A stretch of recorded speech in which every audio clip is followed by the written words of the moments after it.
Welcome everyone. आज हम जानेंगे मेथड्स ऑफ एक्वायरिंग नॉलेज। तो जो हम नॉलेज ले रहे हैं उसको हम कैसे एक्वायर करें, मतलब कैसे गैदर करें। तो इसका दो टाइप होता है, दो मेथड होता है। एक होता है अनस्ट्रक्चर्ड मेथड, एक होता है स्ट्रक्चर्ड मेथड। तो अनस्ट्रक्चर्ड में कुछ एग्जाम्पल है और स्ट्रक्चर्ड में कुछ एग्जाम्पल है। जैसे कि अनस्ट्रक्चर्ड में एग्जाम्पल के तौर पे कैसा लिया जाता है, experience, inherited, institution, traditional, trial and error. And structure के अंदर क्या क्या होता है, problem solving method, scientific method, research. तो अनस्ट्रक्चर्ड एंड स्ट्रक्चर्ड, ये असल में क्या होता है।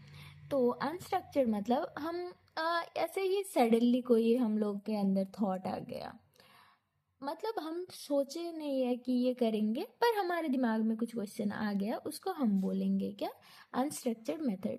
पर हम लोग सोच समझ के कुछ कर रहे हैं। हम लोग कोई सा भी एक टॉपिक ले रहे हैं, हमको पता है कि इसके क्या करना है, क्यों करना है, तो उसको हम बोलेंगे स्ट्रक्चर्ड मेथड। ठीक है।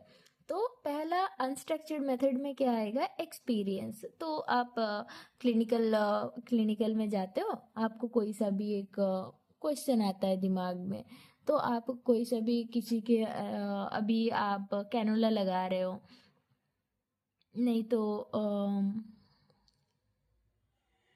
आप क्या कर रहे हो,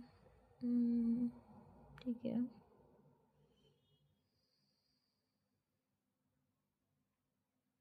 आप आईवी फ्लूइड स्टार्ट कर रहे हो, अब मिडिल में क्या हुआ है, थोड़ा सा एयर है, तो जो आपका सीनियर स्टाफ है तो वो आपको बोल रही है क्या, एयर निकाल दो नहीं तो दिक्कत होगी। आपके दिमाग में क्वेश्चन आया कि क्यों दिक्कत होगी। अभी वो अगर आंसर नहीं कर पाएगी तो आप क्या करोगे, आपका दिमाग चलेगा कि ये क्यों नहीं होता है, ये क्यों होता है। ये सब क्वेश्चन आने के बाद आप लोग ये सर्च करना चाहोगे कि ऐसे अगर एयर बॉडी में घुस भी जाता है तो क्या होता है। अभी बाद में आपको पता चलेगा कि इसमें से एयर एम्बोलिज्म होने का चांसेस है। तो ये सब आपको एक्सपीरियंस के वजह से पता चल रहा है। तो उसके बाद अगर आप उसी टॉपिक को लेके रिसर्च करोगे तो वो क्या होगा, an unstructured method of acquiring knowledge. Second क्या है, इनहेरिटेड, मतलब आप ऐसे आपका जो जीन्स है, आपका जो पेरेंट्स है वहाँ से आता है। इंस्टीट्यूशन मतलब हम लोग के दिमाग में जो होता है, हाँ ऐसा हो सकता है, ऐसा वाला कुछ जो होता है वो इंस्टीट्यूशन होता है। ट्रेडिशनल मतलब जो ट्रेडिशनल वे में चल रहा है। उसके बाद ट्रायल एंड एरर, मतलब आपको पता नहीं होता है, बस आप करते जाते हो तो आपको समझ में आता है। तो ट्रायल एंड एरर का सबसे बड़ा उदाहरण क्या है कि अभी आपको पता है कि कैनुला में 3 वे होता है। तो आप लोगों को पहले पता नहीं होगा कि कौन सा साइड करने से ऑन होता है, कौन सा साइड करने से ऑफ होता है, तो आपको धीरे धीरे करने से वो पता चलता है। ठीक है। उसके बाद आता है स्ट्रक्चर्ड मेथड में। स्ट्रक्चर्ड मेथड के अंदर प्रॉब्लम सॉल्विंग मेथड है, साइंटिफिक मेथड है और रिसर्च है।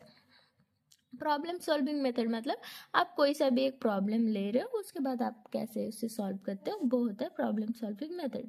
उसके बाद साइंटिफिक मेथड, मतलब आप कोई सा भी एक टॉपिक ले रहे हो, उसके बाद उसको साइंटिफिकली प्रूफ करने की कोशिश कर रहे हो, नहीं तो उसमें कोई सा भी एक साइंटिफिक नॉलेज ऐड करना चाहते हो, तो वो होता है साइंटिफिक मेथड। और उसके बाद रिसर्च। ठीक है।